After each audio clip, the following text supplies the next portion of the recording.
Yeah. Bring it down a little bit, Eddie.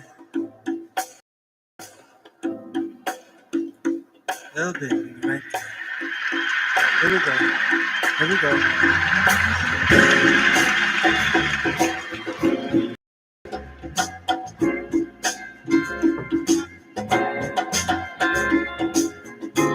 Hey, baby, what you know good?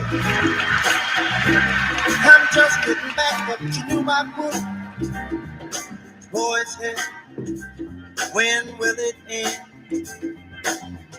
When will people start getting together again? Things will never get better. The news ain't worrying. What else is new, my friend? Besides what I read, can't find no work, can't find no job, my friend. Money is tighter than it's ever been. Woo! Hey man, I just don't understand what's going on across this land. What's happening, brother? Hey, what's happening? I want to know, I want to know. Things still get down when we used to go with things. Love on up when I'm finished. Do you think they have a chance? Can tell me, friend, how in the world have you been? Tell me what's out. I want to know what's in. Woo! What's the deal? What's the deal, man? What's happening? What's happening, brother? What's happening? What's happening, brother? I want to know what's happening. What's happening, my man? Been gone a long, long time. Now I'm back on the scene. What's happening, brother? What's happening? What's happening? What's happening, brother? What's happening? What's happening? What's happening? What's happening? What's happening? All right. Welcome to another with Conrad. I'm your host, Reverend Conrad. And as always, we come to you not from the right, but nor do we come to you from the doctrinaire left. We come to you from a common sense perspective rooted in the sage wisdom of our ancestors, the common sense of African American people. I'm trying to get this lighting correct. I usually come to you in the daytime as I improve my technical capacity, but there's so much going on today. And yesterday was Dr. Martin Luther King's birthday. Of course, the national holiday will be observed, I believe, on the 21st this year. And there's so much going on that I wanted to make sure that we were able to get in and talk to you for a while, talk to you about the great Dr. Martin Luther King, talk to you about all that is taking place in the nation. Now, for those of you who are here, and others will be coming in a moment, I just want to make sure you can hear me. That is very important. I believe you can, but I just wanted to make sure. So somebody let me know if you can hear what I have to say. Again, this program is new, and we hope that you will be one of our valued supporters. We hope that you will contribute. We hope if you go to my page, you can actually see where there is a Cash App, where there is also Zelle. And so if you'd like to help to build this channel, if you think it's important for us to have a station where free thinking takes place, to have a network where critical examination takes place, to have a place where folks are fearless to talk about the important issues facing the African American community, then I urge you to help. I urge you in all of my public ministry.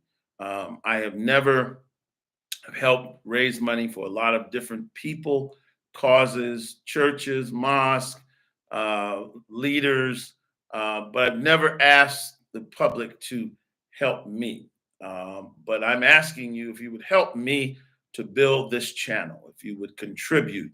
It would be of great importance to our technical capability, to our ability to expand and to improve the product that we're putting out here. Now, again, what's important is in the current journalistic landscape and even opinion landscape. I am not a journalist, so I want to be very clear about that. This show is more of an opinion show. When I speak, I'm not giving any. I'm not suggesting that you're not hearing my opinion, my biases. I'm not passing myself off as an objective journalist that's following journalistic standards. I professionally, vocationally, I'm a minister and an educator, but as a Black man, I've got very strong opinions about what's going on in our community. And my opinions cannot easily be categorized. I'm not from the left wing. I'm not a progressive. You say, what? You're not a progressive? No, I'm not a progressive. Am I for progress? Yes. Am I a progressive? Hell no. Okay. If by progressive you mean somebody that's come off of Berkeley's campus, or someone that's come out of NYU, someone who's come out of Mount Holyoke, or some of these very ultra liberal institutions where you got a bunch of rich white kids and increasingly rich Black kids running around who never had any real life experience, never had to struggle, never had to understand what it meant to be a common person. No, I don't. My ideas do not intersect with people from that perspective. So I'm not a leftist. No, I'm not a Marxist. I do not believe that Karl Marx has a message for Black people in America today. I'm not saying that Marxism, I'm not saying that socialism has not been good for certain Black people in certain historical conditions. Coming out of colonialism, a lot of the African countries chose socialism, and some even got into bed in the Cold War with the communists. But that was out of necessity. In many ways, just like Ho Chi Minh, for example, Ho Chi Minh pleaded with the Americans, pleaded with the Europeans, at the League of Nations, to give the Vietnamese independence and also help them to become a democratic republic. They would not. And so ultimately, Ho Chi Minh would fall under the communists. He would become a communist, and he would wage a war against the United States. So I'm not mad at Ho Chi Minh.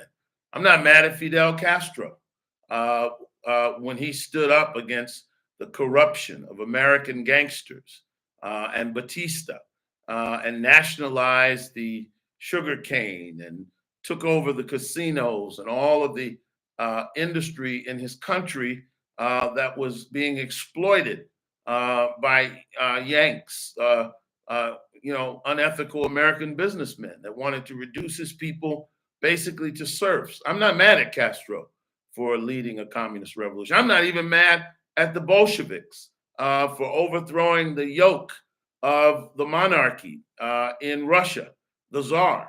I'm not mad at them. But in America, in 2025, a democratic nation where in order to change things, all you got to do is get your lazy backside up, organize, and vote. And therefore, you can control the government, whether state, local, federal. That's all you have to do. Of course, I'm not for communism. Of course, I'm not for any overthrowing of anything except apathy, because all you have to do is get up and vote. So I'm not from the left. No, absolutely not. I'm not mad at Huey P. Newton and young Black militants in the 60s, because that's the world they inhabited. That's the world they knew. They were born in the 40s, and many of them had never tasted the full freedoms of America. And so, someone was able to deceive them. Someone was able to introduce to them, or I'm not even going to say deception, because I think ultimately it proved not to be a wise course of action, but I understand how a young person in 1968 would think that communism was ultimately the way to go, but not in 2025. Now, I'm also not from the right. And, I have a great deal of respect for certain Black figures on the right. You call them on the right. I call them just common sense thinkers. People like Thomas Sowell, Walter Williams, Robert L. Woodson. I have a great deal of respect for these folks, because when you really listen to them, they really speak like Booker T. Washington. They really speak like Marcus Garvey. They really speak like Mr. Muhammad. And it's really all about agency, personal responsibility. It's all, that's really all that's about. That's really all it's about. And so, yes, of course, it's going to take more than voting. I understand that. But here's my point. It's never a conflict between voting and doing any of those other things. It's not a conflict. Black people, when they had insurance companies, funeral parlors, when they had restaurants and hotels in the South in the 1960s, it was not a conflict for them to get the right to vote. So I don't know why we always draw this false dichotomy, because we can vote. Voting just takes a minute. Voting just takes a half an hour. That's our political system. Our economic system is capitalism. So we can have homes, businesses, but we still have to vote. And so I don't like to talk about these things as though they're a conflict. Of course, it's going to take more than voting. That is right. That's not wrong. I'm saying you're right. But at the same time, it is not a conflict with doing those other things. And so my point is this: America offers great opportunities. And I think it's important for Black people in this country to say that. Now, my problem with the right is that all of these figures that I mentioned, they would say, and I agree, their emphasis is not on race. Their emphasis is not on grievance. Their emphasis is not even on the injustice that does take place. I don't have a problem with that, because sometimes you just have to put your head down in spite of what's going on and keep pushing. That's what other ethnic groups have done. And that's what Booker T. Washington advocated. I don't have a problem with that. But I think you need to be able to name, you need to be able to discuss, you need to be able to point out that race is a factor in American life. I'm not saying it's the only thing that we need to talk about. I'm not saying it should be talked about it as much as the left talks about it. I'm not saying that it is as debilitating, racism is as debilitating as people on the left would make it seem, but we cannot act as though it does not exist. Muskegon Tribune says it's important that you, Brother Conrad, to emphasize family, economics, culture. Yes, you're absolutely right. Let me just say this. He says, "Stop putting voting first." Well, yes. Let me just say this. Anyone that knows me knows that my basic philosophy revolves around uh, faith first, family second, third, positive culture, fourth, a rededication to literacy and education, fourth, fifth, I'm sorry, creating more positive, returning to more positive and wholesome cultural models. Six, we have to understand the capitalist system, and we have to engage in the free market system. And then my seventh point, and this is my basic ideology, is that we need an increased understanding of the American political process. And I have evolved to add to that we must learn that Constitution, study that Constitution, the strengths of it, study the Constitution, how we can use the system that we live in order to advocate for ourselves, and that we embrace the fact that we are Americans, that we embrace and fully participate in our political process, that we increase our knowledge of civics, that we understand how the school board works, we understand what the Electoral College is about, we understand what the voting process is, because the more we understand the rules of the game, Reverend Jackson famously says that when the rules are public and well defined, when there's a 10-foot basket on one end and another 10-foot basket on the other, when the floor is level, when all of those things are clicking for us, we excel. And I think the problem and the reason why we don't excel in the political process is that we're constantly trying to make politics religion. We get emotionally wound up when we defend politicians.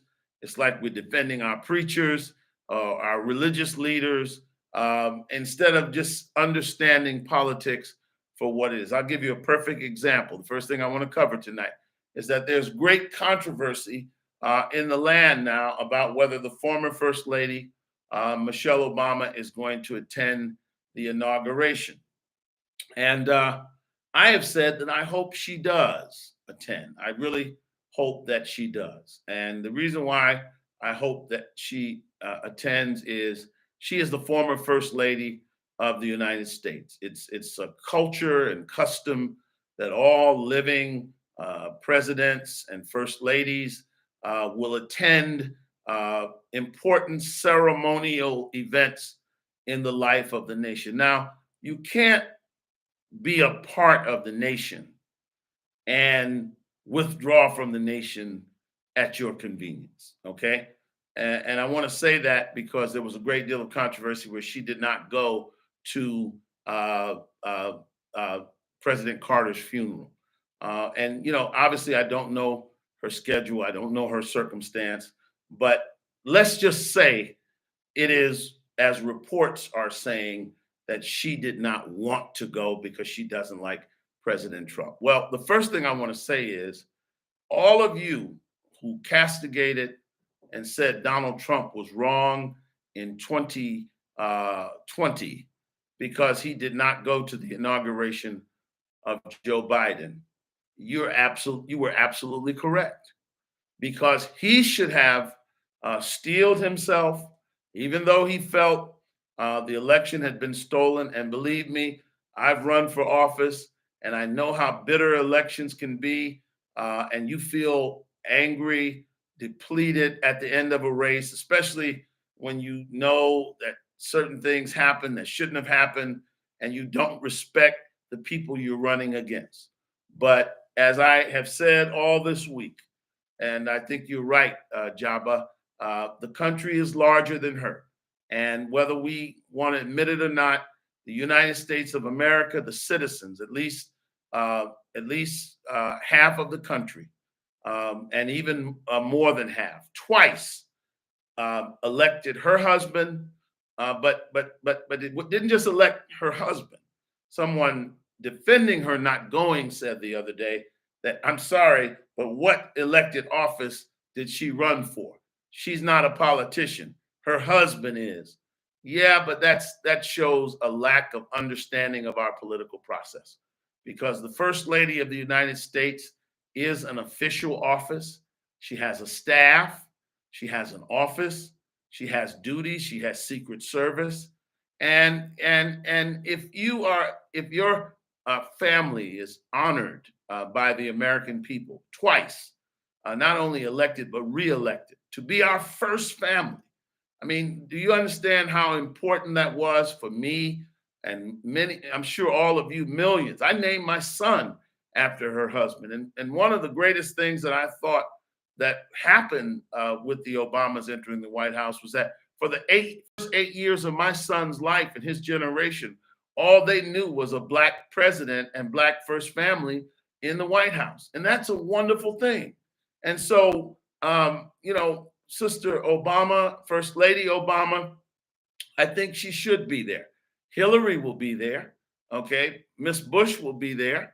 And I think she should be there. I don't think she should ever allow her husband to go by himself to a state funeral of a former president or the inauguration. There are only 47 families in the history of this country that the people of the United States have elevated to be considered our first family.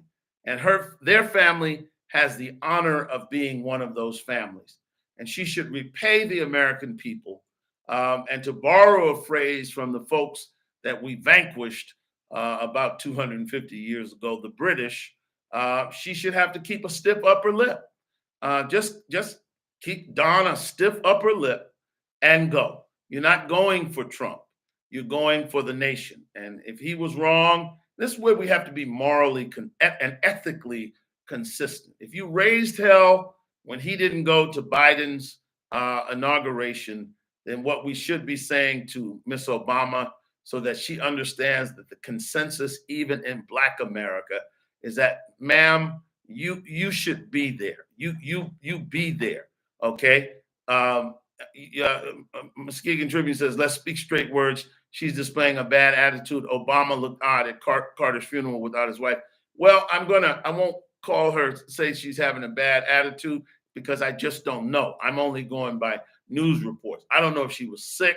I don't know. And I'm not making excuses, believe me. I'm publicly saying that's why you should tune in to Conversations with Conrad, because nobody in Black America is saying this. Nobody in Black America that respects her. Now, there's some folks on the right, extreme right, that want to put her down and castigate her. No, I have the greatest respect for the former First Lady of the United States, and I'm imploring her to go, because she should not be absent. I stepped into, I want to call it a knitting circle, or these are obviously progressive women that were going out of their way to try to justify her decision not to come or to attend, and had to do with all of that self-affirmation. She should protect herself, grinning and bearing it is over. And all of them showed a profound lack of understanding of leadership, number one. And they also showed a profound lack of understanding of our political institutions. That's why I'm sure none of them will ever be the first lady of anything. Because when you're the first lady, just as you can enjoy the benefits, and they are many, there are many benefits with being the first lady. Just as you can enjoy those benefits, including a Secret Service retinue even today and for the rest of their lives, okay?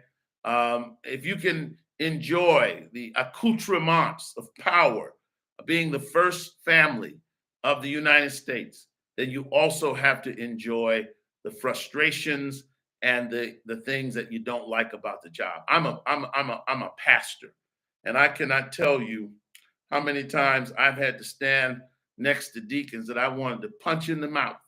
I cannot tell you how many times I've had to stand there in a ceremonial way as a pastor, as a leader.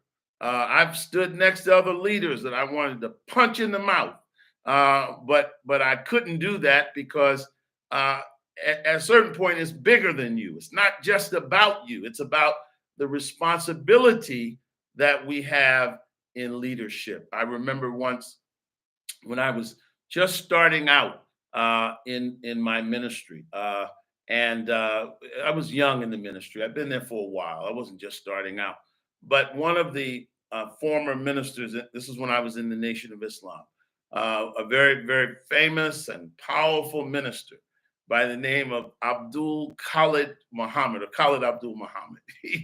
Khalid Abdul Muhammad cursed me bitterly one Sunday afternoon before the mosque meeting. And I was stunned.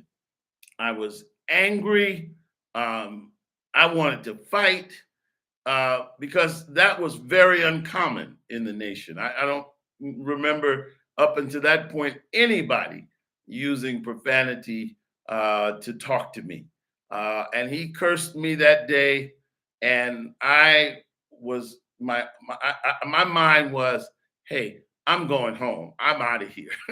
He had already asked me to introduce him that Sunday. And so we were in the office prior to going out. We got into a disagreement, and I was on my way out the door. I was finished. I'm like, I'm finished today. I can't say anything. And I never will forget what he said to me. It taught me a lot about duty. He said, "You're a minister, aren't you? Then you have a responsibility to carry out your duty." And I went on out. I steeled myself, and I performed my duty that day, and that taught me a lot. There were many days when in the course of my ministry, I had to go to the pulpit and preach when my family situation might be in peril. May have had an argument with my wife that morning. My children may be sick, or there may be something going on with my parents or with life. But we have to carry out our duties. And I think that she says she's not attending, but I hope she will. I hope, see, she will attend if we're not sycophants, if we're not, as a community, doing what those women were doing the other day, trying to justify it. And let me just say this. This is the last thing I'll say on this, is that she should go because Hillary Clinton will be there. She should go because Barbara Bush will be there. And America has been good to the Obamas. Certainly not everybody, but that's the way it is. Hillary Clinton has been called everything but a child of God. So has Miss Bush. She wasn't talked about. I don't think there's anybody in politics that has been more abused than Hillary Clinton.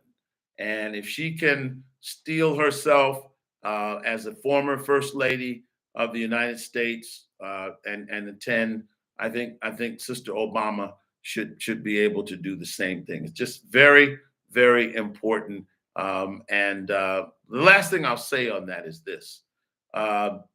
In 1963, when Jackie Kennedy was the First Lady of the United States, her husband, John F. Kennedy, was assassinated November 22nd, 1963. And that woman went into the city of Dallas with her husband. He was killed that day. His brains were blown out all over her outfit. She cradled his heart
Okay, I'm live again. I hope this technical difficulty has been worked out. If you're still with me, looks like nobody's here right now. So I'm hoping that you can hear me. I think you can.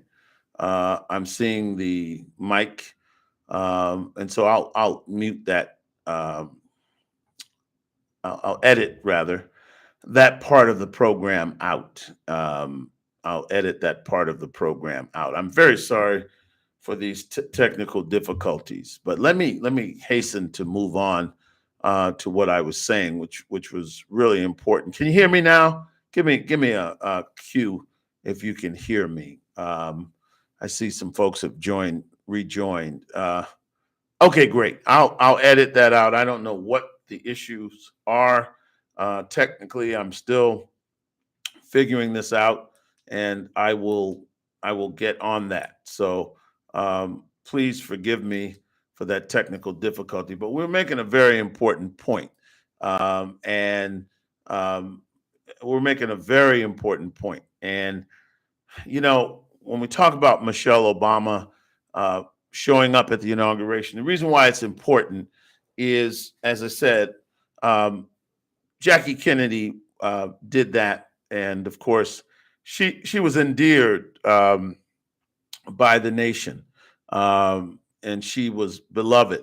And I will say that I'm sure you all can imagine the courage it took, the difficulty that it must have taken for her to summon herself and to stand there and watch Lyndon Johnson sworn in as the president of the United States, some 90 minutes after she and her husband were together and laughing and being applauded by the citizens of Dallas. Obviously, on top of the world, her husband was president of the United States. And 90 some odd minutes later, aboard a hot Air Force One, as the Kennedy administration, now the Johnson administration, tried to get back to D.C. Lyndon Johnson did not want to go back to D.C. before he was sworn in as president, and he did not want the swearing in to take place without the legitimacy of President Kennedy's widow standing beside him. It is very important in a democracy. The peaceful transfer of power is a cornerstone principle. And that's why so many folks were upset with Donald Trump in 2020. I'm not upset with him because he thought he lost the election. I mean, a lot of people say the election was stolen. I'm not even upset with him for doing everything he could do legally in order to dispute it. Now, whether he did things illegally or not, that's for the courts to decide and for the law. But my point is, at the end of the day, when it's all said and done, he should have come stoically, whether you felt you were ripped off or not. One of the things that I respected Al Gore for, and I don't think much of Al Gore, and I think that he created a cottage industry when he produced the movie An Inconvenient Truth. I'm not saying that global warming is not a real phenomenon, but Al Gore made billions, millions, and created a cottage industry when that film came out around early 2000s. But the point I'm making is that I have the greatest respect for him, that when he ran for the president and in 2000, and he and George Bush were locked in almost a statistical dead heat. And it came down to some hanging chads in Florida. And Al Gore conceded the election to George Bush. And that was a great sign of an ethical person that put the nation before his own aspirations. That was a whole different era. And so if you say Trump was wrong, that's my only issue. If you say he was wrong, then you shouldn't justify Michelle Obama not going. After all, she said to us, and I think it was one of the finest moments of her administration, her husband's administration, when they go low, we go high. And I think that she is a regal woman, a woman of great dignity, a woman of great substance. The country wants to see you. You should be there, and you don't have to like Trump. That's okay. You don't have to deal with him, but for only a few moments. But it's important that as the first lady, that you participate in the ritual of the transferring of the peaceful transfer of power. And those other first ladies will be there, and I hope she will be too. And I'm going to hold out faith that she will be there. Now, the other issue I wanted to deal with this week, as you know, the fires are raging in California, and one of the things that the Republicans are saying today is that when they take over, one of the things that they're going to do is make some of the aid to uh, the state of California, the state officials. One of the things they want to do is make that aid conditional. They want to attach some conditions. And there's been a great deal of controversy about that because, of course, those Angelenos, those American citizens, those Californians, many of them have lost their homes. Black people have lost their homes. There's some important historic Black districts, and some of the men heroically saved their homes. One man died with the holes in his hand in Altadena, some of the important historic Black neighborhoods. And as all American citizens, they're suffering. And folks have been upset, of course, that some of the Republican officials in Washington have raised the issue of conditional support for the California Democratic political officials and people who are condemning what they're saying are saying these are Americans in trouble. This disaster aid should come fast. It should come to meet the needs of the folks. And I agree with that. I do agree with that because the federal government in times of crisis does have a responsibility to meet the needs of the immediate needs, at the very least, of the citizens. People have lost everything. They've lost their homes. An area the size of two Manhattans. This is yesterday.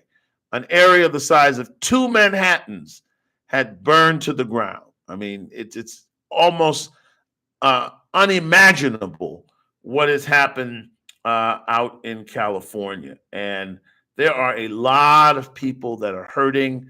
And of course, the federal government has a responsibility to meet the needs, certainly in the aftermath of this disaster.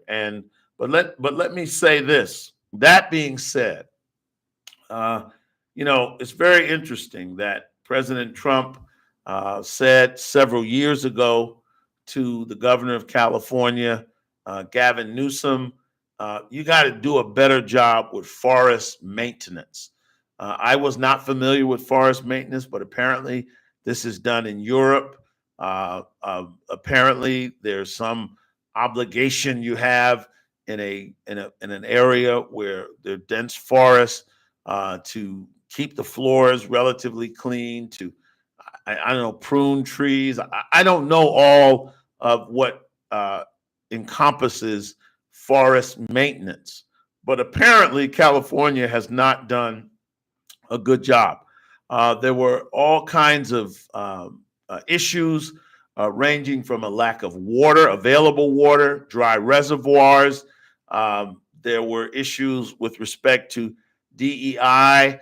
And I think the deputy fire commissioner made a film which said basically She's apparently a LGBTQ member of that community, a woman. I don't know if she's black or Hispanic. I saw the video. I can't tell what her ethnicity is, but the point is, she said something that certainly didn't instill confidence, and maybe she was saying it tongue in cheek, but it certainly did not age well. And she said something really stupid, and I'm going to be very honest. And then something that I think she was trying to be funny, but that hasn't aged well. The first thing she said is, when you have a fire, it matters to you that the person that shows up looks like you. And I want to say to you that not only does it not matter, I think that was really stupid, okay? And it was stupid on the part of the department and the administration to even let that go out. Because who cares what color a fireman is? That's not to say that only white men can be firemen. And a lot of these fire companies, going back in the history of America, discriminated against African American males and males of other races. There's a lot of nepotism. My dad's a fireman. Come on, my boy, the test is being given, so there's been a lot of that, especially in the big ethnic towns. But one thing that should never have been said was, and this is real insanity. I mean, this is the insanity of left thinking, that when you have a fire, it really matters to you that the people showing up look like you. That is insane. If I'm having a fire, I don't care who shows up. It doesn't matter to me what color they are. I would not even think about that if my house were burning down. I would just want somebody in a red helmet and a whole lot of gear to show up with a lot of water and put the damn fire out. And this woman said it matters to people when they've had a fire that someone that looks like them shows up. Maybe when you're talking about the police department, but certainly not the fire department, okay? And the other thing she said, which hasn't aged well, I think, to be charitable and fair to her, I think she was trying to be tongue-in-cheek when she said, when they asked, can you carry someone's husband out? And she made a sort of tongue-in-cheek statement. Well, if your husband needs to be carried out, he probably was in the wrong place. He put himself in the wrong position. And I think she meant that to be tongue-in-cheek. But when you talk about a fire department, and especially in light of this disaster, that just doesn't look good. And of course, her political opponents, Karen Bass's political opponents, Gavin Newsom's political opponents, they're going to exploit that to the hilt. And unfortunately, that's politics. That's what they're going to do.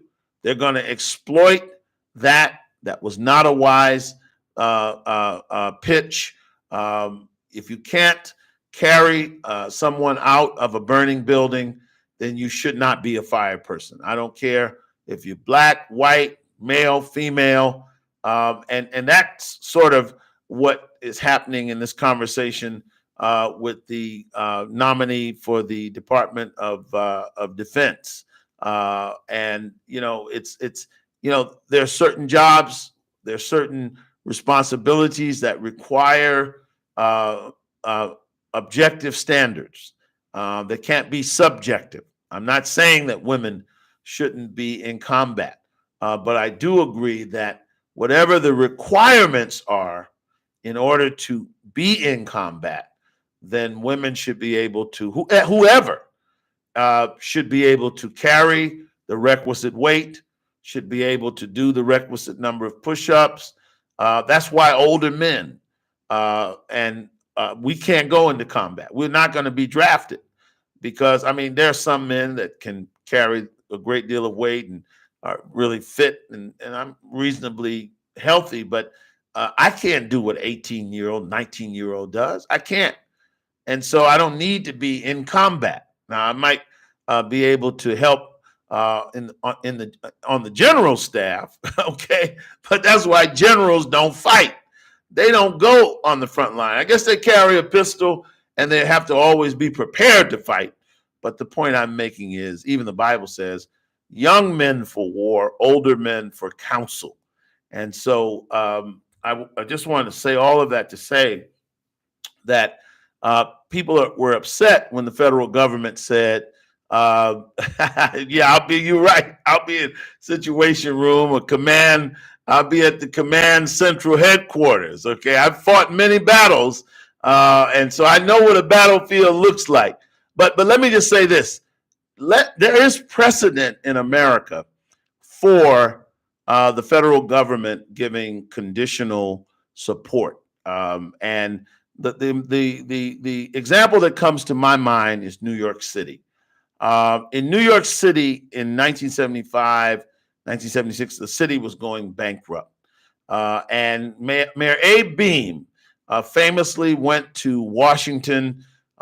President Gerald Ford, who had succeeded Richard Nixon, who had resigned after Watergate, Beame famously went to Washington, as the New York tabloids depicted, the mayor with hat in hand going to Washington to beg the federal government essentially to rescue the city of New York. New York was a welfare state. It had been that since the 40s, the late 30s. The Roosevelt people, many of them were socialists. Many of them believed in the welfare state. They went to Washington during the Great Depression and took many of those policies there, expanded government, et cetera, et cetera. We can argue the good and bad of that, but these are facts. And so in the city of New York, throughout the 40s, the 50s, and 60s, the city of New York spent a lot of money. Some said like a drunken sailor. But by the mid-70s, the city was going bankrupt. There was crime everywhere. The middle class had fled. The tax rates were high. And the middle class said, there were draconian laws in terms of being able to collect rents. The same things that the socialists are doing in New York today, making it almost impossible for a person to do business in terms of real estate, buying property, renting out properties. And so what happened was the people weren't paying rent. So the middle class and the property owners left the buildings to disrepair until they paid a kid in the Bronx to burn them down. And so the middle class left. There was grass growing in the streets. And finally, the city was on the verge of being bankrupt. And Ford famously said in the Daily News, drop dead, drop dead. He relented, of course, but he put New York on strict austerity measures and said the federal government will help New York out, but New York's going to have to change course. And so I don't think that you should play with the immediate support that the citizens need, okay? But I do think that it is not the ultimate unprecedented partisan thing that many of the left-wing news media is trying to say.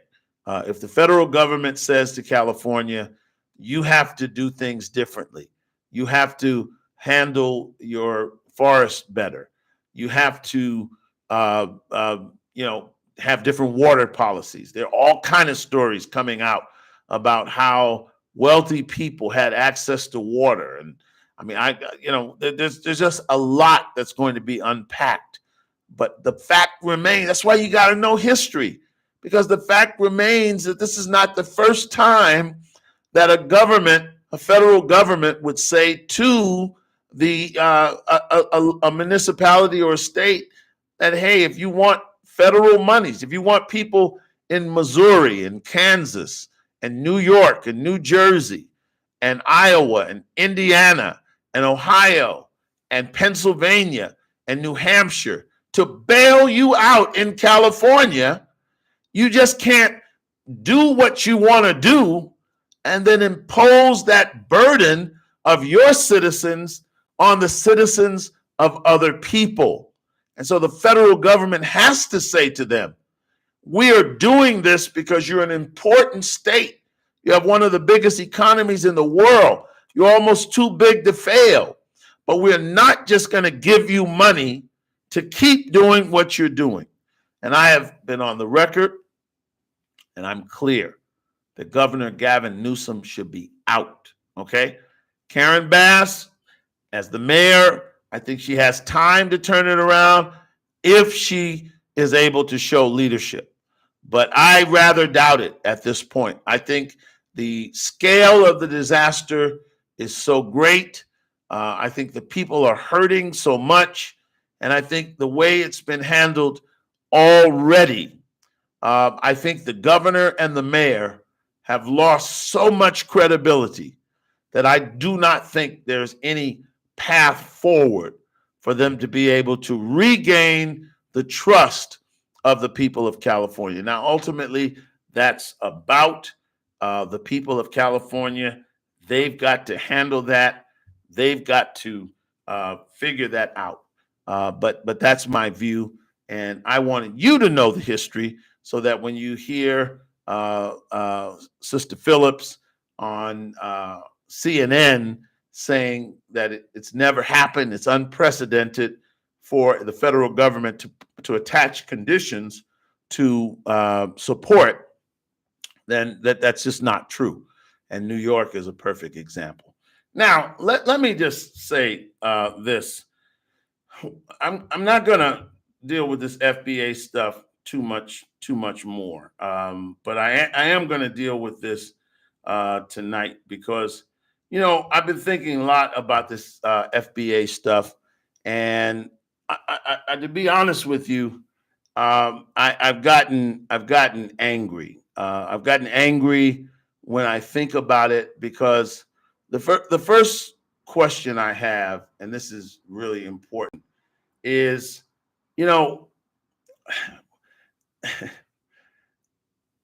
again, I don't take issue with the designation of foundational Black Americans. I think, you know, Tariq Nasheed has just as much right as anyone else to come up with a concept, and if he can get support around it, then I don't begrudge him. That's what leadership is, and that's the American way.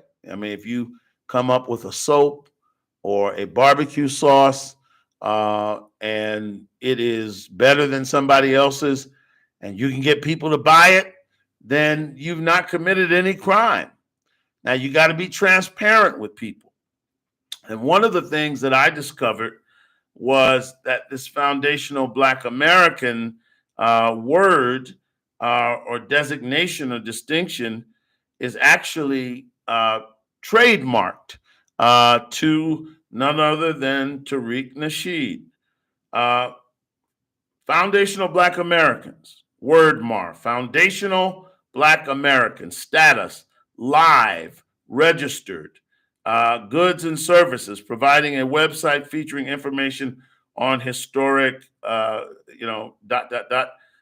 gives the class. And the owner of that designation is Tariq Nasheed. Now, that in and of itself is not sinister.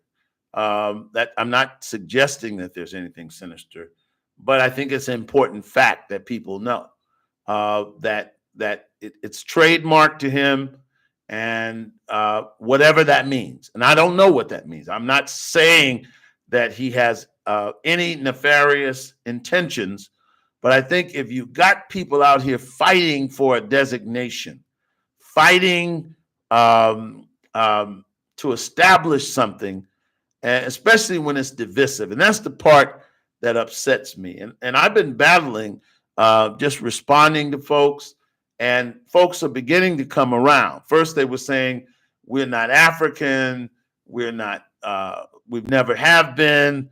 My family is here 12 generations, as though their family started in North America. No, it didn't.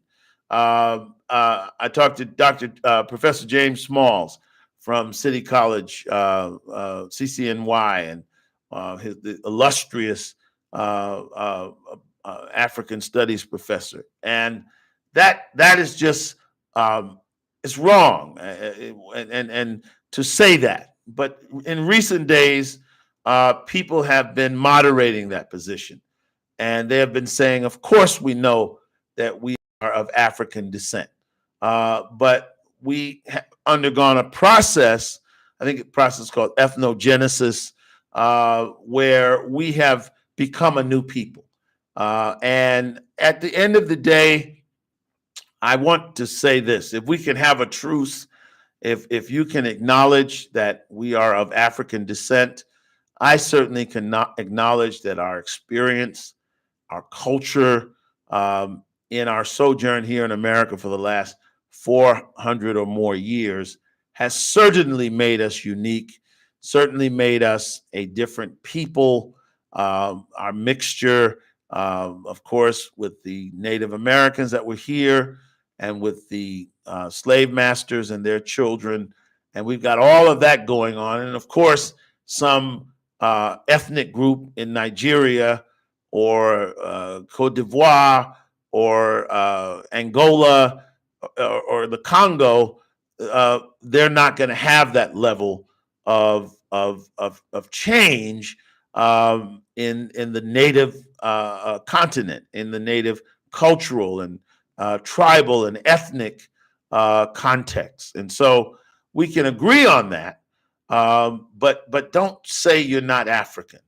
Just say we're African American or we're foundational Black Americans, but don't tell me ever in life, and I will fight you every day when you come and tell me that your DNA is inaccurate, when it tells you you're 80% African, when you tell me you're from, pardon me, you're descendants of the Aborigines, or please don't do that, because that is an insult to my intelligence. It's an insult really to your intelligence, and it's very divisive. And I want to say lastly on that point, my biggest problem with Tariq is, dude, you're a Westerner, okay? You're a Midwesterner and a Westerner, okay? You were born and raised in Detroit. You live in California. California is very different than New York. New York is very different than Newark. Newark and New York are very different than Philadelphia. Philadelphia is very different than Baltimore. Baltimore is 45 minutes from DC. It's a very different city. The customs, the culture, the people is very different. And brother, you don't have the right to come to New York City, create all of this level of division with our Latin brothers and sisters, and even more arrogantly, our Caribbean brothers and sisters. That's not your cultural context. You've become a culture vulture because you don't know these neighborhoods. You don't know the people. You don't know the interactions. You have no concept of what these communities are like. And so just as you take pride, and let me just say this, just as you that are following the FBA lineage, you that love Tariq Nasheed, and don't tell me he's not a leader, because you didn't make this up. It's copywritten to him. He owns it, the trademark, okay? So you're following him whether you know it or not, because this is his thing, okay? And just as you take pride in being a foundational Black American, why wouldn't, so what does that mean? That means, okay, we're different. We're not African. We like fried chicken, yams, watermelon, even though you got all that from Africa. We like dirty rice or Uncle Ben's rice. We wear Converse and Nikes and Jordans, and we wear our hair plaited or braided, even though you got that from Africa. We are light, bright, damn near white. That's just an African that's had a baby with a European, or in some limited cases, a Native American not as nearly as many as you all think. There was a woman by the name of Sarah Lightfoot. She is a professor. Her whole identity was wrapped up in these historical narratives of our families that were very unscientific, that we were Native American. We were Native American. There are certain regions of the country, from the Carolinas, especially in the South, all the way around to Mississippi, where people are in Texas and Arkansas, Oklahoma. We're Native Americans. Well, this woman's whole identity was wrapped up. She wore Native American everything. She was black, but she was Native American. Now they got some brothers on the reservations in Long Island and Massachusetts. I've been to these places. I know people from these places, and they don't look any different than I do, or Africans. They are black, but apparently they have proven through DNA or whatever test they have that they belong to that particular tribe. But this woman looked like a quote unquote Native American or Indian. She had the clothes, she wore the jewelry. She did a DNA test with Henry Louis Gates. She didn't have a speck of Native American in her lineage and in her DNA. And so what I'm saying to you is, Brother Tariq Nasheed, if you are proud to be an FBA, all of these invectives, all of these accusations against Jamaicans, Bajans, Trinidadians, people from St. Kitts, people from Suriname or Guyana.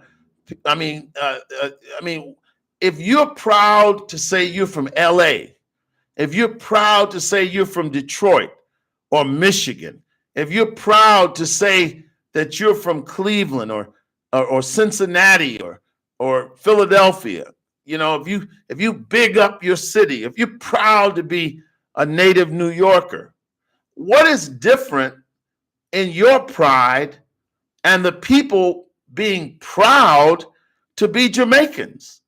They didn't say they weren't black. They didn't say that we're not their kith and kin, but they grew up listening to certain music, eating certain foods, celebrating, speaking in a certain dialect. So why shouldn't they be proud? And so you got a black man in America who's proud to be a black man in America, okay? Both of them left Africa 500 years ago. One went to Jamaica and one stayed and one sent to America. And the brother from Cleveland is proud to be from Cleveland, okay? He bigs that up. She lifts that up. I'm an American. I'm an Ohioan. I'm from Cleveland. I'm from Atlanta, baby. I'm from the ATL. What in the hell is different about a person who's from Kingston bigging up and being proud of the fact that they're from Kingston? But how does that in any way mean that we're all not the same people? Simply because culturally they grew up in a different context. And so when you think about this whole notion of FBA, you think of this really, in my view, negative and backwards question that's being asked. Well, why don't the Jamaicans say they're African?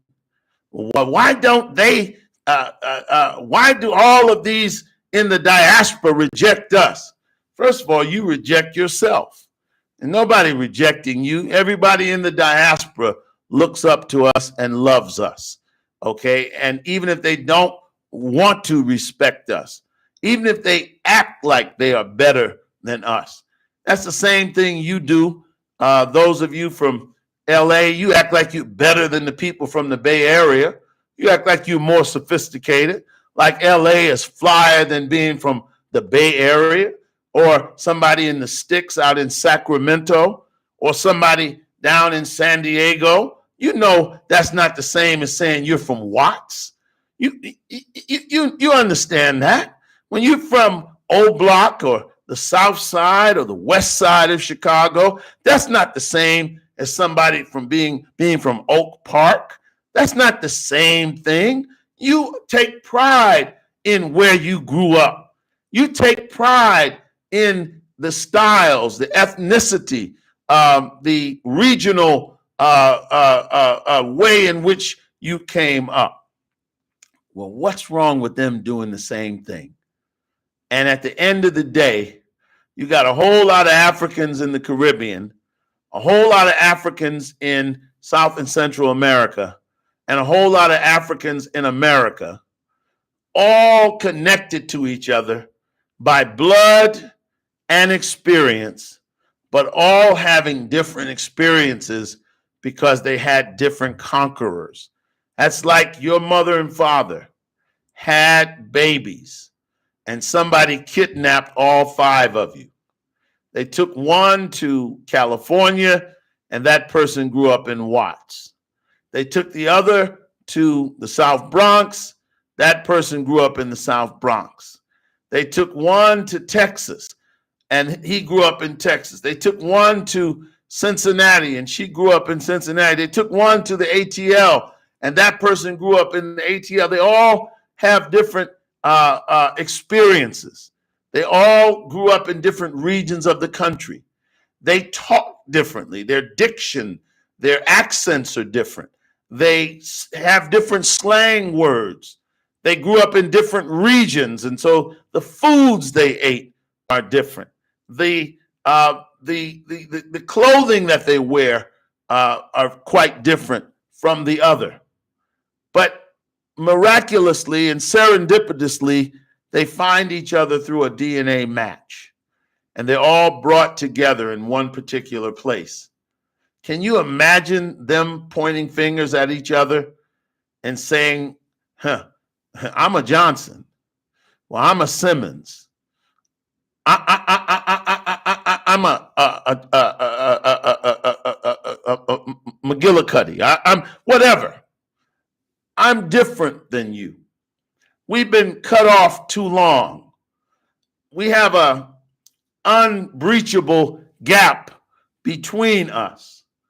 See, that would be silly for siblings to say that when they finally found each other and came back together. And what I'm telling you is, it is equally silly for us to distinguish between each other and say that we're not the same people. I will acknowledge we've become different. I will acknowledge that we've become, when I knew we became different, I'm going to be very honest with you. When I went to France for the first time, this is maybe, 20 years ago, and all my life I had been told that we were beautiful and Africans were ugly. That's what the society told me. That's not what my cultural context told me. And I thank God that I grew up in the early 70s, or I was a child in the early 70s when there was an explosion of Black consciousness and African consciousness. But there was a misunderstanding among Black Americans that we were the most beautiful of all the Africans in the diaspora. When I hit Paris and I hit Bordeaux, and I saw and met some of the most beautiful Francophone women I had ever met in my life. And these women were from Guinea, they were from Cote d'Ivoire, they were from all over Francophone Africa. And man, I was I was blown away by the beauty of their features, by the elegance of their movements. And I mean, these women were fundamentally gorgeous. And then that made me understand, fool, you don't understand the range and the beauty of your people. And that trip really helped me to understand some things. And what I'm simply saying to you is, let's move away from the division. Tariq, you should feel guilty, man. You came into New York and you started division. See, one of the things my students do today, I noticed this about 20 somethings. I noticed this about Gen Z. It's also true of millennials. The only thing that they really know about in this world today is postmodernism. So they've been really regimented, sort of brainwashed into this worldview that everything is an oppressive hierarchy. There's no objective truth. There are microaggressions, racism, sexism, homophobia are everywhere. I remember when Cornel West first started coming into the Black community, and we accepted him coming from Harvard. And at a certain point, he began to introduce and pepper all his speeches with all of these terms, okay? And now, 25 years later, this is all young people really have been taught about. I mean, to be honest with you, they've been really brainwashed because they don't know anything about say it loud, I'm Black and I'm proud, but they know everything about pride. The only marriage that's ever if you're 25 years old now, if you're 20 years old, if you're 18, the only marriage you've ever heard celebrated is same-sex marriage. You've never even heard your parents' marriage be celebrated. And so these kids are being taught a certain thing. But one thing I noticed in my class is that they don't do the reading, a lot of them. Their knowledge is somewhat limited. They have to turn every conversation into a conversation in which they can get off what they know. Well, I know the word marginalism. So they got to marginalize. They got to throw that in every sentence. I know microaggressions. They got to throw that in every sentence. Oppressive. They got to throw that into everything. Racism, sexism, homophobia, xenophobia. They have to sort of, in defense, there's a concept. The great Gene Carroll, the great boys basketball coach at Boys and Girls High School, that great defensive team, he used to yell out, "Where are you sending them? Where are you sending them?" to his players, because he's saying, "Where are you sending them? Are you sending them into the baseline? Are you trapping? Where are you sending the offensive player on defense? Not where he's taking you." And with these students, often it's about changing the conversation to accommodate what they know. And therefore, they can contribute. They could contribute if they just took time to read, to learn new things. There's a great historian in Philadelphia by the name of James Spady. I was very precocious, and Spady knew a lot about the African-American stories of the Civil Rights Movement, our history. And I used to pepper him, particularly with the stories of Black Philadelphia. And he stopped me one day. He said, "Now, if you keep asking about the same stories, you'll never learn new ones." And what I'm simply saying to you, my brothers and sisters, and this is something I hope you will hear me, young people, in order to learn new things, you've got to open up your minds, okay? And what I'm saying to you, Tariq, you're not a New Yorker. You don't know the culture here. You came to New York and you found some folks who understandably had been left out, understandably and justifiably had not been given credit. I know all of those brothers. I've heard their stories. I know that they were left out. And that was a good thing that, that Coke LaRock and Grand Mixer DXT and all these people would get credit along with Herc, Flash, and Bambaataa. But you didn't have to divide the community. You don't have a right to come here and talk about Blacks and Puerto Ricans and Dominicans, because I will tell you that, yes, all of these issues have been issues. But those communities and the Black community have worked very hard, and the African community in the context of this city, to be united. And that's the work that our great leaders have always advocated. And because you don't understand something, because you did not grow up or experience that or have never lived in that context, you should not have divided this community. And it's a shame that folks in this community would glory in that division. And lastly, for all the little militant followers, and when I say militant followers, I'm saying people that come on this platform, YouTube. They have profiles. There's nothing on it. It's like ADOS. A few years ago, I got in their case about something, and they swarm you like honeybees. And clearly, folk have swarmed me. Okay, but let me tell you something.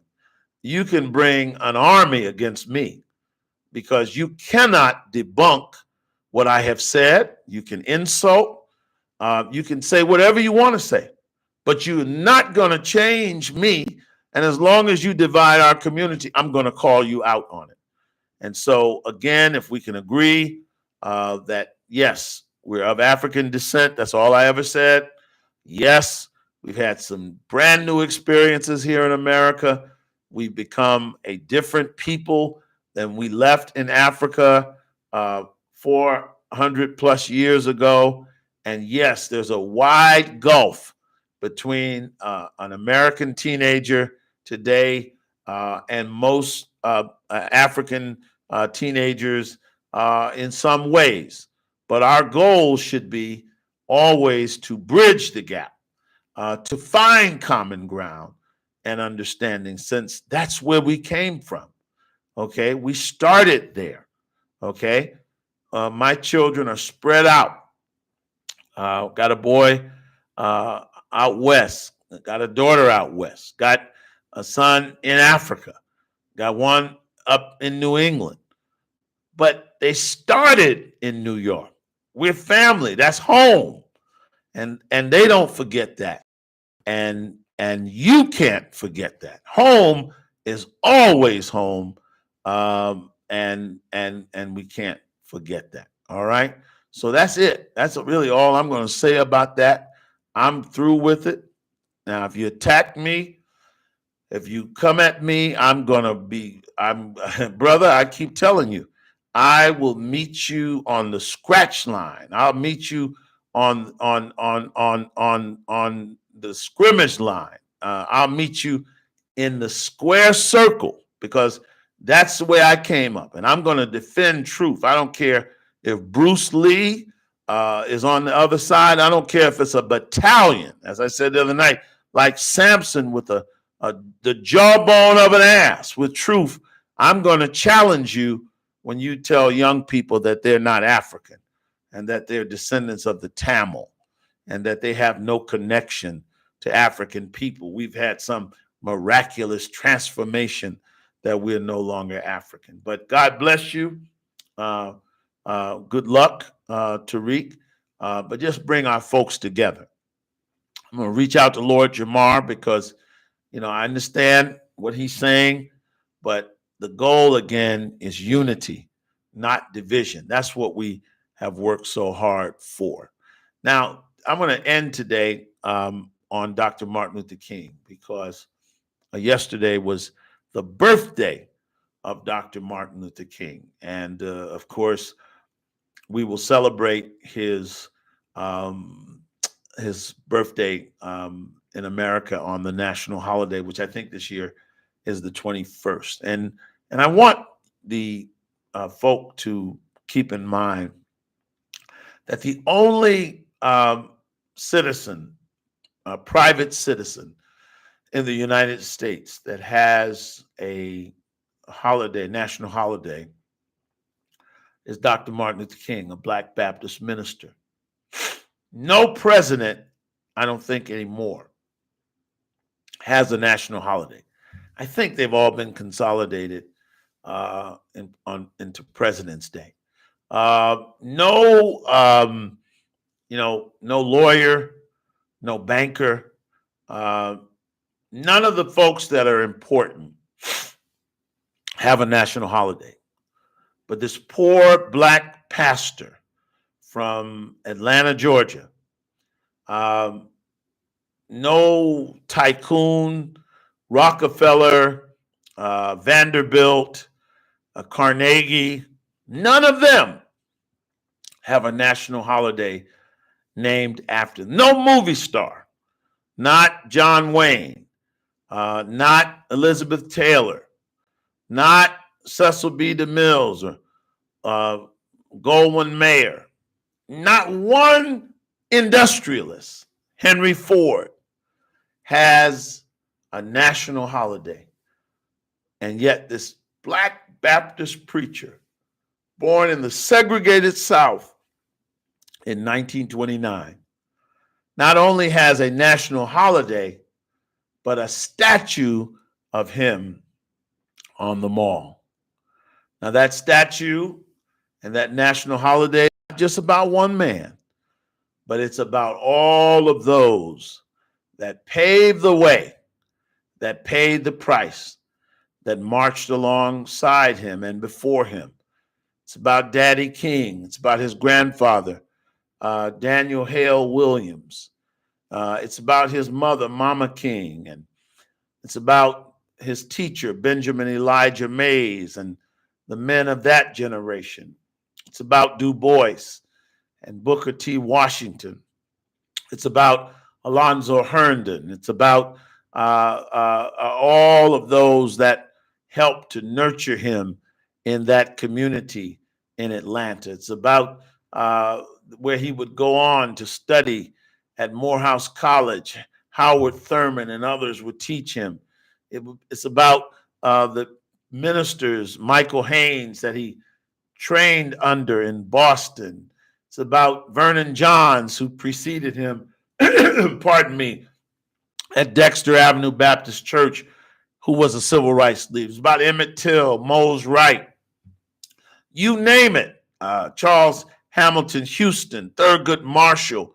When you see that bust of Dr. King, it's about Mary McLeod Bethune and Nannie Helen Burroughs, and it's about Fannie Lou Hamer and Madam C.J. Walker. It represents all of us. Dr. King is just the titular head of a movement that included Frederick Douglass and Sojourner Truth and Harriet Tubman and the great David Walker and the great Absalom Jones and Richard Allen, Alexander Twilight. I mean, you name it. All of these people are represented by that bust and that national holiday. And so I don't blame you, FBAs. I'm extremely proud to be a Black American. I don't think there's a greater group in the world. And you're right. You can take me to Nairobi, Kenya. You can take me to Kinshasa or whatever it's called today. You can take me to Egypt, and I can stand in front of the pyramid, that great monument to African excellence in antiquity. And I would not feel one bit of shame when I consider Louis Armstrong, and I consider Marvin Gaye, and I consider Dr. Charles Drew, and I consider all of the greats that this people produced in America. And so Dr. King's monument and his holiday is a celebration of all of those that made it better for us. But let's celebrate the man, because when we were coming up, Dr. King was so loved by the establishment that many of us were unkind and unfair to Dr. King because they loved him so much. And, in every home in those days was a picture of the Kennedys and Dr. King and Jesus. And it was a white Jesus. And a lot of people, when they came into consciousness, they said, as Brother Malcolm said, the Kennedys weren't what they said they were. And that Jesus that you're showing me Michelangelo's cousin didn't look like that. And therefore, we could only conclude that Dr. King wasn't the man that we thought he was, but he was, and more. Because the real Dr. King, and that's what I want to celebrate. That's why I'm so proud. I think to bring the balance, Dr. King and the Civil Rights Movement was not always kind to the Black Power movement, in all fairness. Well, let me say this. When you're in ignorance, you're not going to be kind to something. And you have to understand that Dr. King was evolving. And that's what I love about Dr. King. He was not the first to speak out against the Vietnam War. It took James Luther Bevel to push him on that question. And he said, how can you preach nonviolence and you don't condemn the government for being violent in Vietnam? But the thing about Dr. King that's true of him and not true of a lot of leaders in history was that he was always willing to change. I mean, you can't ever be held responsible for what you don't know, okay? Dr. King was not antagonistic to Malcolm. He just didn't know him. He didn't understand. He was a Southern Black. All he knew were the whites in the South, and he met whites from the North that seemed to be supportive of the movement. Now, he didn't know what those same whites were doing to blacks in Chicago and South Boston and Brooklyn and Queens. He didn't know that black people were getting beat up in these places too, but he would later find out. And when he went to Chicago, when he went to Cicero, when he went to Gage Park, when he encountered some of these communities, he did say, I have never seen the hatred and bitterness in Mississippi that I saw in Chicago. And then, of course, at the end of his life, toward the end, he met with Malcolm. He sat with the Honorable Elijah Muhammad. He was changing. He was evolving. He had a different critique on America. So what I love about Dr. King is that while he started out, just the sort of stereotypical Black Baptist minister, he was only 26 years old when he started in the movement, less than that, I think 24 when he started at Dexter. But he grew and he always evolved. And he let a very broad group of people around him, from the militant Hosea Williams, the diplomatic Andy Young, his good friend Ralph Abernathy, Orange, just you name it, Jesse and Bevel, and they would argue out. Dr. King would sit, they say, and not say a word, letting each of those brilliant men add to the conversation so that he could learn from them and benefit, then ultimately deliberate and lead the movement. But he listened. He understood that the people around him were also created in the image and likeness of God, and they brought something to the table. And he listened, and they deliberated, and then he would make the decision. But he grew, and so that's important. I think all I will say is let's give all of our leaders that mercy. And I do. Even revolutionary Black leaders, they deserve that too. In fact, you will never hear me, as I started out tonight, I don't criticize people like Huey P. Newton and Bobby Seale. I don't, because I understand the decisions that they were making were in the context of their time, okay? Were in the context of their experience. They watched Dr. King killed. They saw the brutality in Oakland, and it was not evident to them that things were going to get better. They were getting better. And that's why I think for our generation, you just can't pick up a speech of Malcolm X or the Honorable Elijah Muhammad. You just can't pick up the speech of Huey and Bobby and just repeat that in the context of 2025, because we see and we have enjoyed things that they never even knew were possible. Malcolm died not even believing that there would be a black president and black first lady, Sasha, Malia, and the black grandmother in the White House for 8 years.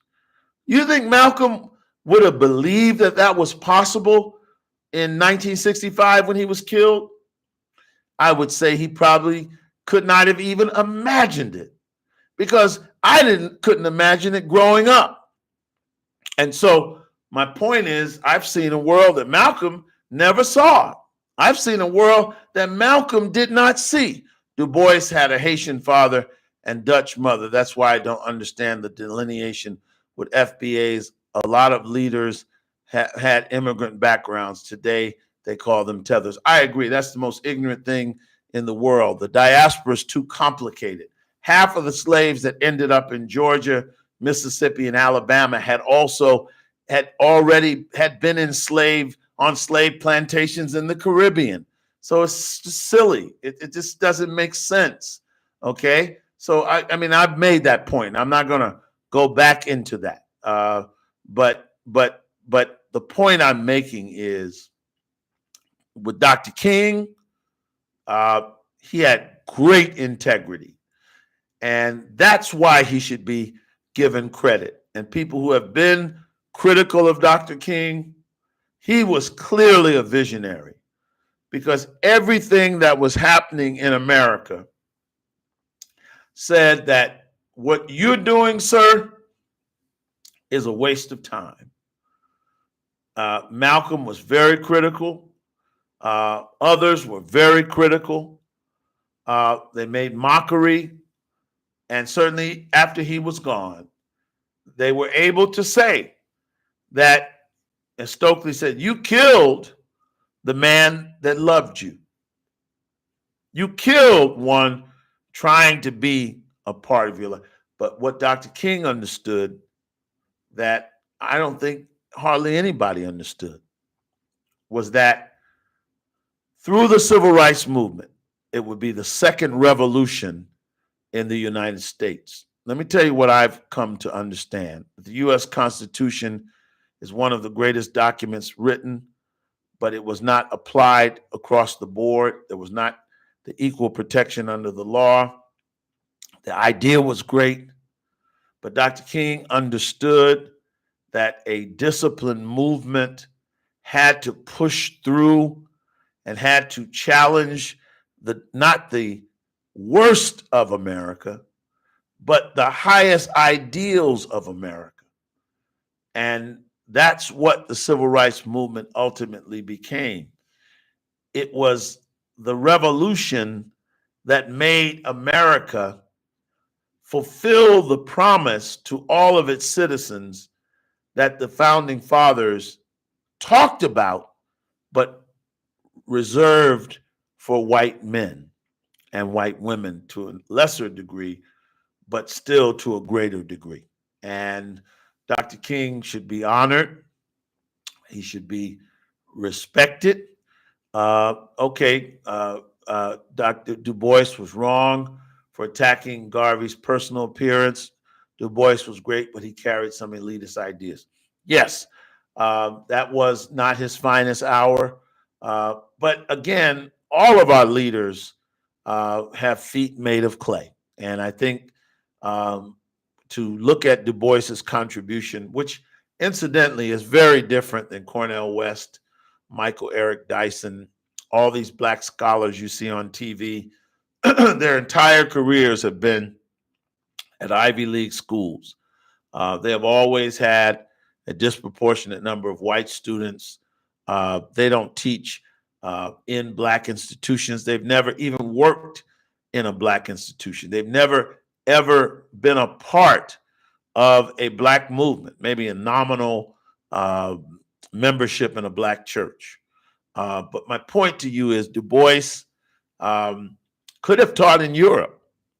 I'm sure he could have taught at a white university somewhere in New England, but he thought it was important to go to Atlanta University. In Philadelphia, he found it important to go to the slums of West Philadelphia and spend time doing the study of the Philadelphia Negro. And so he was a man committed. So he made mistakes, but again, he's a man of his time. Hopefully somebody will look at us 30 to 50 years from now and said, they did what? They killed each other because somebody wore a red scarf and somebody wore a blue. They did what? They had gangster rap. They rapped on, beefed on waxed, and then end up killing each other. They did what? They had songs that denigrated women and called them B's and H's, and they did what? Hopefully, in 50 years, people will look at our generation and say, well, they did some great things, but they did this too. So, Muskegon Tribune, I understand because history is important, and I lift up them all, even Clarence Thomas. Nothing angers me more than when Black people denigrate Clarence Thomas. That really bothers me because, like Thurgood Marshall, who was the first Black on the Supreme Court, Clarence Thomas is the second. He's a Black man. He grew up Black in this country, in Pinpoint, Georgia. You may disagree, I may disagree, but he deserves respect. His elevation to the Supreme Court, notwithstanding his ideas, he does not believe in affirmative action. I don't know why. He said because of his experiences at Yale, because people perceive that his generation came in on affirmative action, and therefore he felt it cheapened the value of his education. To me, that sounds a lot like self inferiority or sort of a self-doubt. But again, he was tortured ruthlessly in Pinpoint, Georgia, where he grew up outside of Savannah. His nickname as a boy was ABC. Yeah, Muskegon Tribune. So when you get mad at Clarence Thomas, people made fun of his appearance. His nickname was ABC. You know what that means? You know what that was? They mercilessly made fun of him. That meant that his nickname was ABC, America's blackest child. And all his life, he was denigrated. He became a follower of Malcolm X at a certain point, but he also later would change, and he's a Black conservative. And so in many ways, he has ideas that are different than a lot of us, but I don't think you should denigrate him, okay? Because we got to celebrate all the achievements of Black people. Pastor Conrad, we're not even with our celebration. I don't have an issue with Clarence Thomas, and I agree with you, but I think the same way about some of the more, and again, I do too. You're going to find it hard pressed for me to condemn a Black leader for the positions they've took, especially historically, because I think whereas Dr. King also had a vision, I think he had a vision. I think he had a very clear vision.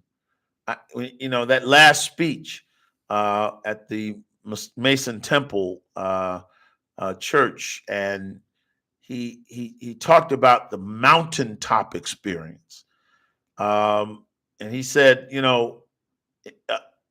conjuring up Moses, he said, we got some difficult days ahead, but I've been to the mountaintop, and God has allowed me to look over, and I've seen the promised land. I may not get there with you, but I want you tonight, April the 3rd, 1968, I want you to know that we're gonna get to the promised land.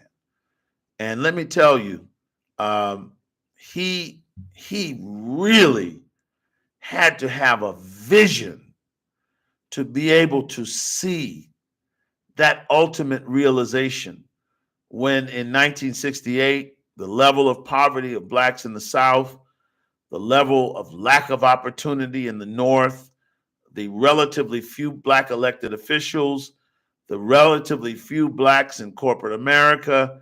I mean, we were in a dismal state. And yet I believe King saw the future. And that's why when the students said, burn, baby, burn, he said, no, don't. He was sometimes a little too cautious. He had a problem with black power, but again, I don't have a problem saying black power today, but I'm not in 1968. I'm not in 1963. I don't have the pressures that he has. And I have to recognize that. But I recognize his greatness. And I think that's what's important.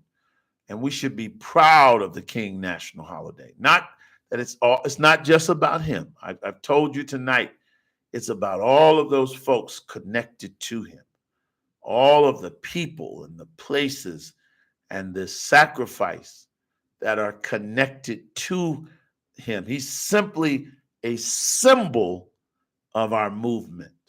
And that's a beautiful thing. Brother, you are very even-handed with your living. I try to be, because as a beneficiary of every person that fought to make life better for me, my life is not as difficult as my father's life. My life is not as difficult as my grandfather's life or my great-grandmother's life. And so I'm grateful to the people that went before us. And I would never stand in judgment of them. I would never do that, because I never had to experience the things that they did. And so we have to be conscious of that. And even as we evolve and as we grow, we don't forget about those who went before us. For many of us, it's hard to keep the balance of love for a leader like Dr. King and a country some of us believe had a hand in his demise. It's a double consciousness that Du Bois talked about. It's true. But what choice do we have? We have been in this country since 1619, since the 1500s, 1555 or earlier. We've fought for this country. We died for this country. We fought for the rights of citizens. We were successful in that fight. We've earned those rights. There are other issues that we still have before us. It's a constant movement toward a more perfect union, and it's a constant movement for a more perfect Black community. But we're here. We're American. This is our home. We are here. And so even as we talk about America, the founding fathers, that's why I don't agree with Republicans. We have to teach Black history. You have to know Black history. That's American history. But I don't believe in trying to teach anybody's children, as critical race theory does, bringing people's children at 4 and 5 years old and telling them they're the oppressor. I don't believe in that. No. And I would be angry too if somebody did that to my babies. Just teach American history, teach Black history. John Henrik Clark never taught critical race theory. Du Bois didn't teach critical race theory. Carter G. Woodson, the father of Black History Month, he did not teach critical race theory. Arturo Schomburg, the great bibliophile that gathered the books and in the Schomburg Center, Jesse Moreland, the great leader of my former church in Brooklyn, Nazarene Congregational Church, who his personal book collection formed the basis of the Moreland Spingarn Library at Howard University. None of them taught critical race theory. And if they didn't teach critical race theory, Dr. Jeffries didn't. Dr. Ben didn't. Dr. John Henry Clark didn't. Karanga doesn't. If they don't teach it, then that's not Black history. And so when the Republicans attacked critical race theory, don't you assume that they were attacking Black history. Okay, don't you assume that. See, don't you conflate Black history with critical race theory. They're two different things. All right. I am a lifelong student of Black studies. I am not a proponent of critical studies. Okay. It's two different things. M Squad Gaming says the people speaking negatively of Dr. King today are not standing up for anything but for the rights to money. Okay. Well, if they're doing that, first of all, I don't even know who would be standing up talking negatively about Dr. King. I imagine there's some folks that are doing it, but it would be very, it would almost be silly if folks were standing up speaking negatively about Dr. King. When that man lived his life, he won the Nobel Peace Prize in '64. That was his money. He split it up evenly with the civil rights movement. He never left his home in Vine City. In fact, his wonderful wife, Coretta, never left that house, even after his death. She didn't move to the suburbs. She didn't move to a gated community. These were people of the community. And that King family suffered. Dr. King was murdered. Mama King and Daddy King had to see him murdered. Then a year later, their son A.D. King died, drowned in a pool. And then, of course, in 1974, Mama King is sitting in the sanctuary of Ebenezer Baptist Church playing the piano for the choir. And a young man from New York City, Chenault, came in shooting like a cowboy and killed Mama King. And one of the great things that I respect about Daddy King was, as I'm told, that each time one of these great tragedies happened, he gathered his family, the remaining members, and said, "We've got to thank God for what we have left, or what we have." And of course, at the end, yeah, that's right. They're drowned under mysterious circumstances, and he was a swimming captain of the Morehouse swim team. But at the end, after all of the death and destruction, it was only Dr. King and his daughter Christine left. And as I'm told, he gathered her again, as he always had, pillar of faith in the family, and said, "We have to thank God for what we have left." And so, to me, I salute Dr. King. I love him.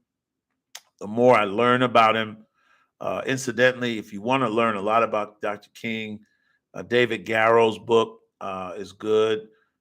Taylor Branch, great historian out of Baltimore, has written one of the greatest series on the civil rights movement, 3-volume series, Parting the Waters. I forget the other two right now, but learn more about Dr. King, and on his day, let's teach our children about Dr. King. And, he was so much more than just the "I have a dream." And even that was a wonderful tribute.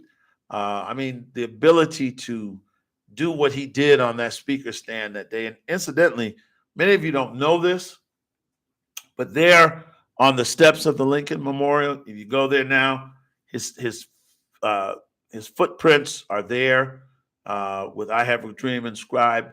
But what a lot of people don't know is that he stood in the place that day that 30 years earlier Marian Anderson stood when she sang on a Easter concert because the Daughters of the American Revolution would not let her sing inside Constitution Hall.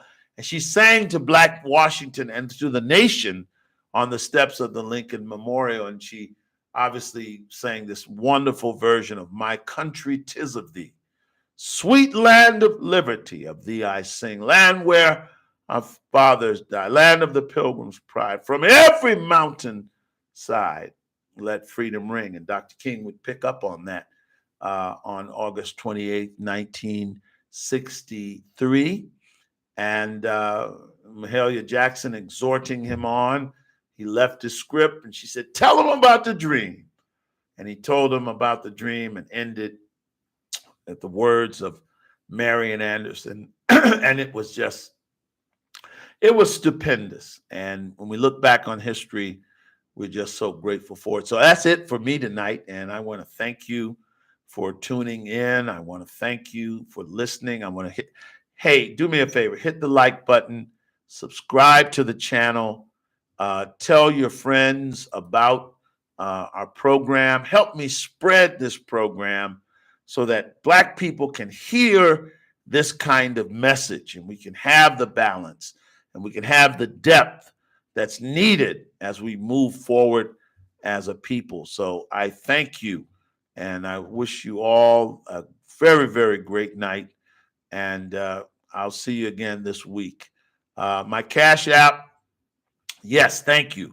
You have to go, if you go to my, if you go to the page, there is a designation for Cash App and Zelle. I'm going to work on that. And I want you to help me as we build up this channel. I want to get better cameras, I want to get better audio so that we don't have the kinds of problems that we have. We have a Facebook page, Conrad Bennett Tillard, website, Conrad .Tillard. We have LinkedIn, all of the social media. Just Google my name, and it will come up. And I thank you. What page is the Cash App?